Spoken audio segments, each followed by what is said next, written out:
চন্দ্রা? আরে কাকে আবার দেখছো না? ওই মুখ পোড়া পাখিটাকে। কেন?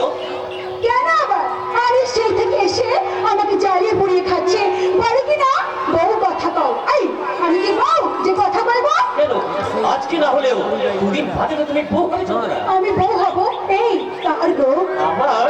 তোমার? হ্যাঁ। তাই তো।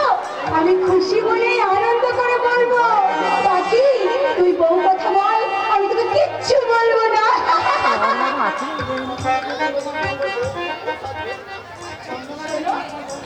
এই চন্দনা যখন তোমার বউ সাজবে সেদিন এই সিঁথিতে সিঁদুর পরে, হাতে শাখা পরে, পায়ে আলতা পরে তোমাকে ভালোবেসে চিরকাল চিরসাথী হয়ে তোমাকে বলবে এই ভালোবাসা তোমাকে পেতে চাই। ওই দুটি চোখ যেন কিছু বলে যায়, ওই দুটি চোখ যেন কিছু বলে যায়। ওই ভালোবাসা তোমাকে পেতে চাই, ওই দুটি চোখ যেন কিছু বলে যায়, ওই দুটি চোখ যেন কিছু বলে যায়।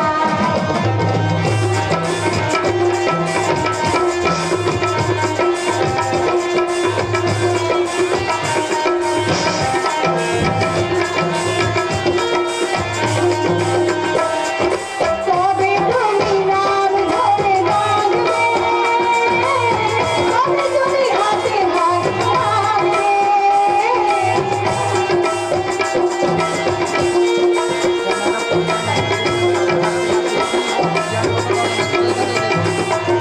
তবে তুমি নাম ধরে ডাকবে, তবে তুমি হাতে হাত রাখবে।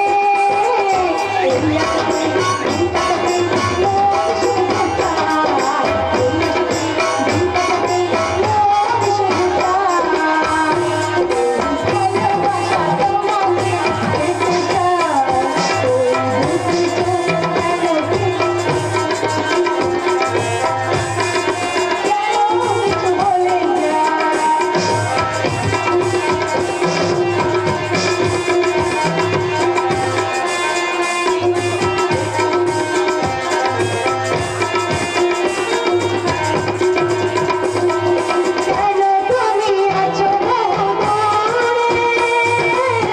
বাঁধা এসে বাহু ধরে।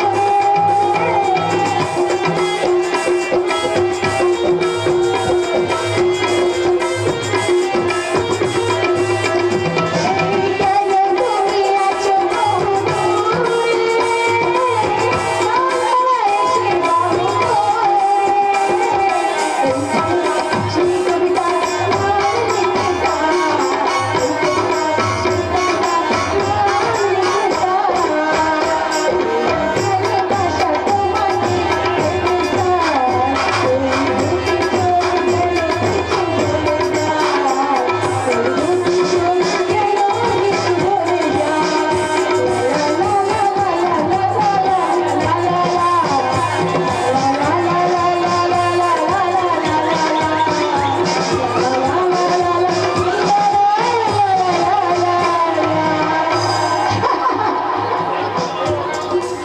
সেদিন সেদিন আর বেশি দেরি নেই চন্দ্রা।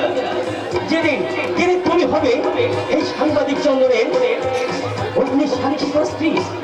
চন্দনা, কালকের ঘটনার পর থেকে না আমার আমার ভীষণ ভয় করছে। ভয়? কেন? এই সাংবাদিকের হবু স্ত্রীর বয়স থাকে না। শুধু শুধু প্রধান বা তার ভাবলে কেন এই পৃথিবীতে এমন কোন শক্তি নেই যে তোমার আর আমার মাঝে কোনো বিভেদ তৈরি করতে পারবে। চন্দনা, এই চন্দ্র শুধু তোমার চন্দ্র না, তার সারা জীবন সে শুধু তোমারই থাকবে। চন্দনা তাই হোক। তোমার এই ভালোবাসা আমি যেন বুকের মাঝে করে চিরদিন চিরহৃদয় আমি যেন তোমার হয়ে থাকতে পারি। চন্দনা, তোমার হয়ে থাকতে পারি। রাখো চন্দ্র, রাখো। এই সাংবাদিক চন্দ্রের জীবনে সবকিছু শুধু তুমি।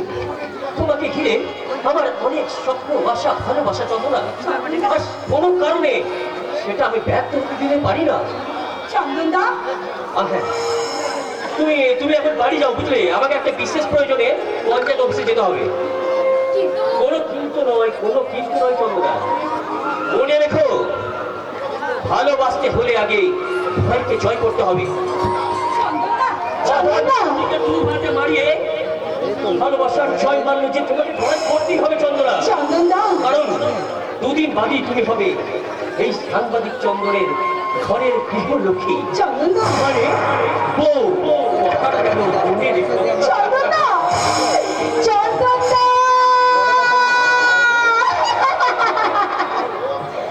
বউ, আমি সত্যি সত্যি চন্দনদার বউ হব। ঠাকুর, আমি সামান্য এক গরিব স্কুল মাস্টারের মেয়ে।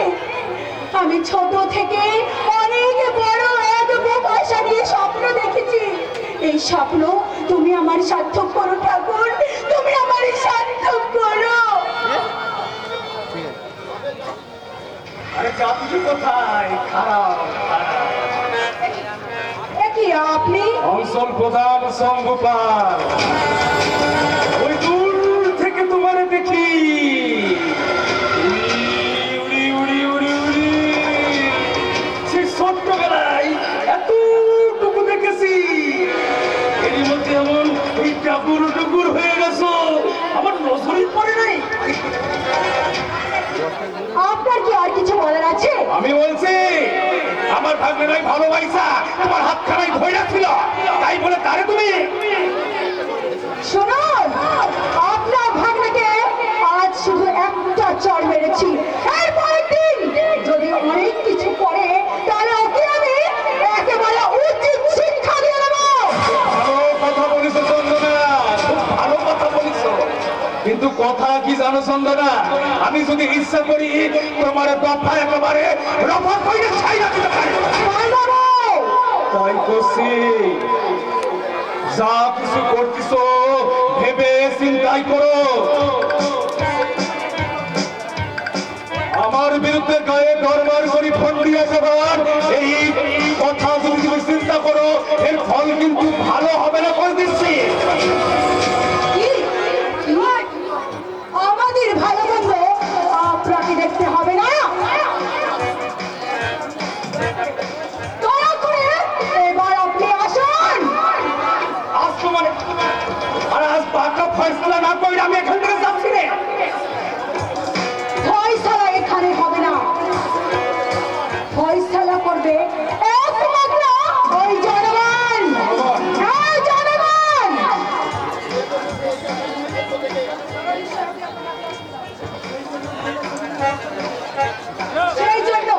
সেই জন্য মহিলা সমিতিকে আমি আগামী সপ্তাহে ডেকেছি। তাই এইখানে জনসভা ডেকেছি এই মাটিতে। শুধু তাই নয় মিস্টার পাল, এই আপনার পরিষদী কথা মতো সেখানে আপনি দালবাইয়ের জন্য সেখানে সেখানে যোগ দেবে এই অঞ্চল তথা হরিদেবপুর, বাসুদেবপুর, সুভাষপল্লী এবং গোবিন্দপুরের শত শত মানুষের দল। তুমি পঞ্চায়েত ইলেকশনের আগে আপনি তো কথা দিয়েছিলেন, এবার যদি আপনি ক্ষমতায় আসতে পারেন তাহলে গ্রামের প্রত্যেকটা মাটির রাস্তা আপনি সংস্কার করে পাকা করে দেবেন। স্কুল বাগিয়ে আপনি সেটাকে বড় করে তুলবেন, রাস্তার মোড়ে মোড়ে আপনি পানীয় জলের টিউবওয়েলের ব্যবস্থা করে দেবেন। দেবো তো আমি এখনো করছি, আমি কখন বললাম যে আমি দেবো না? কিন্তু ওই সারা সরকারের একটা হারামজাদা আমাদের কোনো কথাই মানতেছে না। মিথ্যা বলা, মিথ্যা কথা। মিথ্যে নয়। একজন সাংবাদিকের সামনে দাঁড়িয়ে এত বড় মিথ্যা কথা বলতে আমাদের লজ্জা লাগছে না? কে? না, না,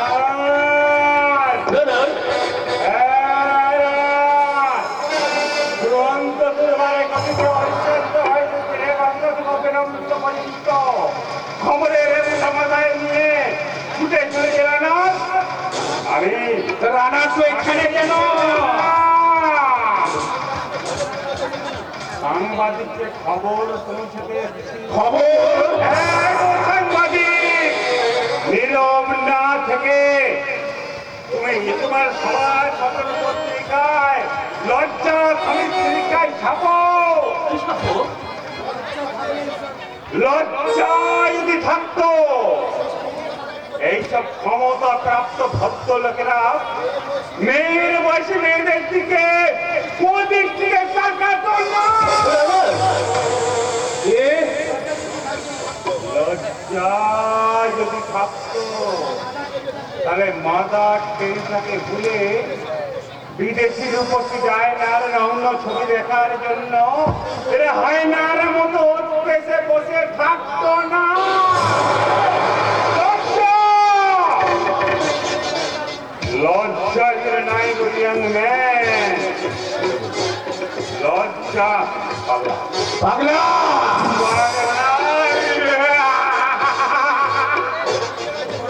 জানো সাংবাদিক, আমি তো নানান সংবাদপত্রের উত্তর খুঁজি, তাই তো এরা বলে আমাকে পাগলা।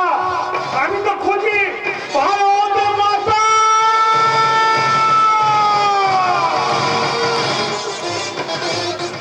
স্বাধীন তো তুমি হয়েছো, তবু তবু কেন রাস্তায় এত না খাবারকে খুঁজে বেড়ায় অসহায় সন্তানেরা? আমি খুঁজি ভারত মাতা।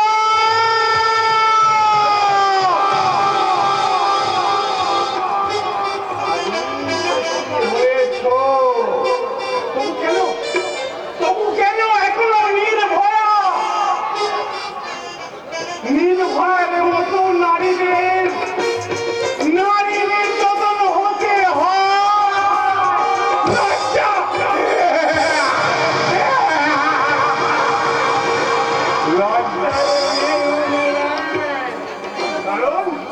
কারণ নিজেরাই ভারতবর্ষের লজ্জা। এই কি বলছিস? আমরা ভারতের লজ্জা জানিস? আমি এই দেশের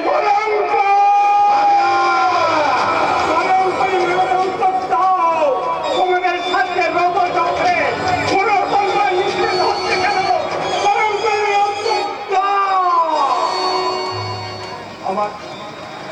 আমার ভারত জন্মে আজও কেন অব্যক্ত যন্ত্রণায় গুমড়ে গুমড়ে কাঁদছে?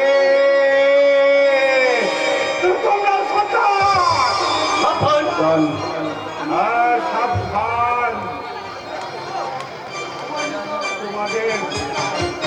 তোমাদের অবাঞ্ছনা করতে ছুটে আসছে অবাঞ্ছিত অবহেলিত মানুষের দল।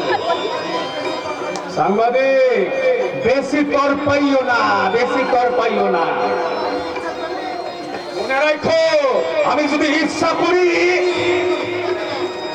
কিছুই করতে পারবেন না। কোথায় কোথায় যাবে তুমি?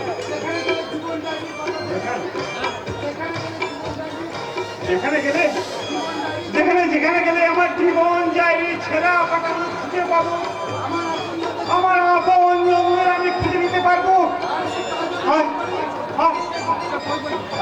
আমি যাব, আমি সেখানে যাব। আমি যেখানে গেলে খুঁজে পাবো আমার আপন জনদের। আমার জীবন লীনার ছিন্ন তারে বেড়ে উঠবে রিমি ঝিমি শান্তি ভালোবাসা।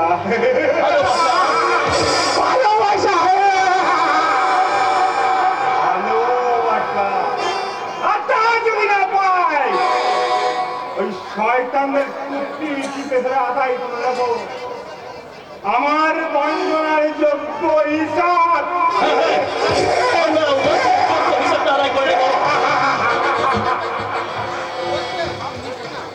আমরাও বঞ্চনার যোগ্য হিসাবটা পাই আদায় করে নেব।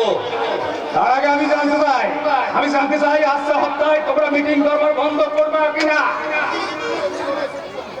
না, দাবি পূরণ যতক্ষণ না হচ্ছে আর ওই মদন বাবু যতক্ষণ ক্ষমা না চাইছে,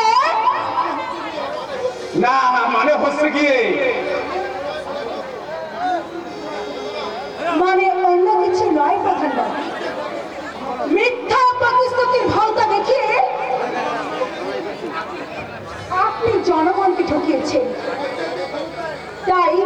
মমতাই পঞ্চায়েতের বিরুদ্ধে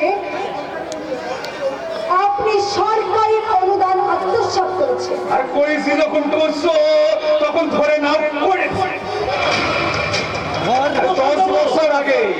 10 বছর আগে 800 টাকা মাইনে কেরানির কাম করতাম।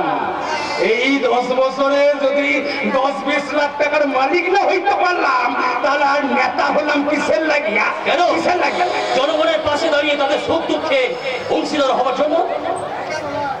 100 বার জনগণের জন্য তো আমরা জনসভাই যে আমাদের পরম ধর্ম।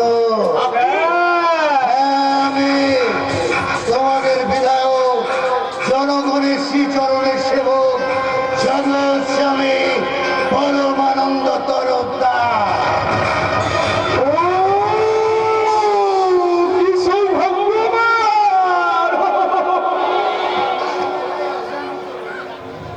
আপনার মতো মহান মানুষের পদধূলি এই গরিবের গ্রামে এখন যে আমি কি করি? মিস্টার পাল, আমার জন্য এত ব্যস্ত হওয়ার দরকার নেই। যদি কিছু করতেই হয় তাহলে তুমি। আমি চন্দনা রায়। নমস্কার। নমস্কার বাবু। নমস্কার। স্যার, একটা বিশ্বত সূত্রে একটা অপ্রীতিকর ঘটনার আওয়াজ পেয়ে আমি এখানে ছুটে এসেছি। আসলে হচ্ছে গিয়ে মিস্টার পাল, আমি চাই না আমার কেন্দ্রের জনগণ ক্ষিপ্ত হয়ে আগামী দিনের সংগ্রাম ডেকে আনুক। তাছাড়া তোমার বদনাম মানে সেটা আমার পার্টিরই বদনাম। না, আমি ভাবতেছি এই এলাকার মানুষের অভাব অভিযোগ, এমনকি মদনের অশুভ আচরণের ঘটনা আমি সব শুনেছি। মিস্টার পাল,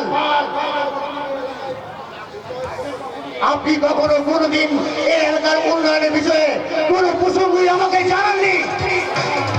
না, আগে আমি ভাবতেছি স্যার। ওই ভাবাটাই তোমার অন্যায় মিস্টার পাল। এই গায়ের মানুষ অর্থ হবে, জল সংকটে কষ্ট পাবে, উপযুক্ত শিক্ষা নিকেতনের অভাবে সাধারণ ঘরের ছেলেমেয়েরা শিক্ষার সুযোগ সুবিধা থেকে বঞ্চিত হবেন না। আমি এমএলএ হয়ে তা হতে দেব না, কখনো না। তাই আমি এমএলএ সাগর সামনে এখানে দাঁড়িয়ে তোমাদের আমি কথা দিয়ে আছি। এই গায়ের কৃষি সমস্যা, বেকারদের চাকরির সুযোগ, এমনকি এই গায়ের উন্নয়ন খাতে যা কিছু প্রয়োজন সব দায়িত্ব আমার। স্যার যখন করতেছে তখন আমার ভাগ্নের হয়ে আমি ক্ষমা চাইয়ে নিচ্ছি। তাহলে আমিও বলছি, আজ থেকে আমাদের মিছিল সব কিছু বন্ধ থাকবে। চন্দনা, হ্যাঁ, এই গায়ের মেয়ে চন্দনা এমএলএ বাবুর কথায় সব কিছু মেনে নিলেও মনে রাখবেন প্রধান বাবু, এই গায়ের মানুষের কথা ভুলে বুঝিয়ে যদি আপনি আপনার ভাবলে আবার কোনো মেয়ের সঙ্গে এমন অসভ্যতার আচরণ করেন, সেই দিন কিন্তু এই চন্দনা আপনাদের কাউকে ছাড়বে না, কাউকে ছাড়বে না।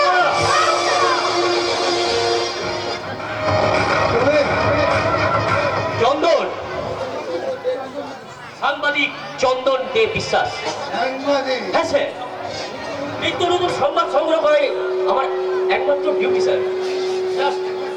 জাস্ট এ মিনিট স্যার, একটা শট। ও শিওর ইয়াং ম্যান। আপনার মতো মহান মানুষ যেদিন এই দেশের প্রতিটি মহলের কর্ণধার হবেন, সেদিন আর এই দেশের কোনো মানুষ তার ন্যায্য অধিকার থেকে বঞ্চিত হবে না স্যার। কোনো গ্রাম্য মেয়ে বা গৃহবধূ ওই মদন বাবুর মতো অমানুষের লালসার শিকার হবে না। তাই তো এই সাংবাদিক চন্দন আজকে এই সংবাদের নতুন প্যারাগ্রাফ তৈরি করে সেই প্যারাগ্রাফে আগামী দিনে সংবাদপত্রে লিখতে চাই এমএলএ জগৎ স্বামী পরমানন্দ তরফদারের ছবি সহ আজকের এই প্রতিবেদন। আজকের প্রতিবেদন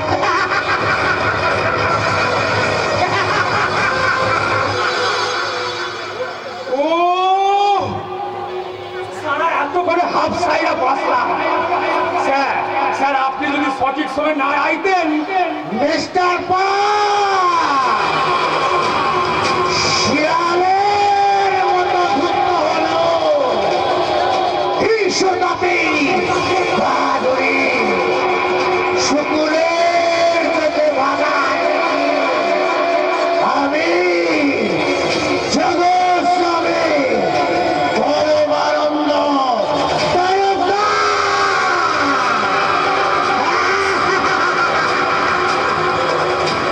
পাশা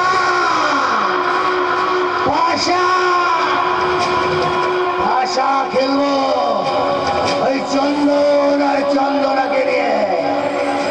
ওই চন্দনের জীবনটা আমি তছনছ করে দেবো। তারপর ওই চন্দনাকে বানাবো রাতের মুক্তি রানী, সামনে রাতের চন্দনা।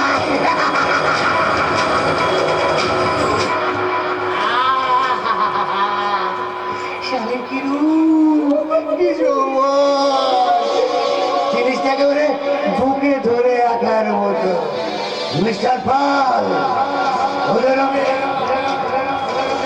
সামনে দিয়ে যা দেব তার দ্বিগুণ পিছন থেকে আদায় করে নেব। তারপর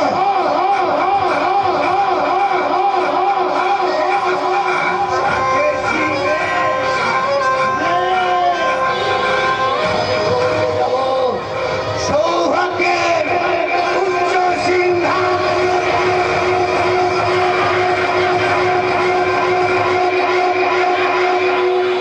আপনি সিংহাসনে বসবেন আর আমি ওই সিংহাসনে রানী বানাইতে ওই চন্দনের পাবো।